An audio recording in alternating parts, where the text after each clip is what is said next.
What's up, you guys? It's your boy the only G, Magical Bean, G so G, and today I'm going to be showing you guys how to make a Techdeck Juul. You'll see in the thumbnail what it looks like.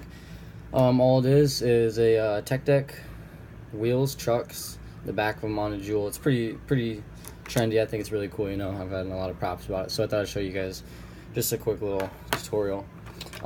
So first of all, you're gonna want like your Techdeck kit. This was like a 12 bucks. I pretty much could make the trucks myself, so like you make the trucks. It's super simple. It comes with everything you need. You got like your little screw and whatnot, and then yeah, so you have extras as well. But you can get ones for $1.29 that is just like just the basic one skateboard with the thing you can undo it, so it's super cheap. Okay,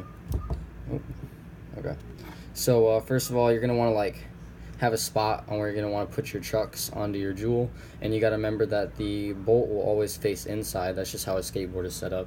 So I already have pre-set spots where I know where I want them. So second of all, you're going to want to get some super glue, and just in the middle of the spot you're going to want to put like a decent amount of super glue. If you put too much, it's going to seep out the side, so you kind of have to remember that.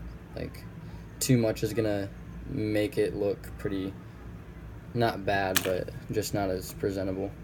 And then you're just gonna want to push it on.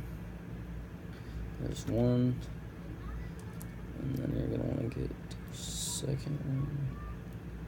Then you're gonna want to push them on there. I keep them for still. Make sure they're straight because you'll still have time, but make sure it's how you want it, and let them sit for about, I'd say, 5 minutes, and then you can put the pot in.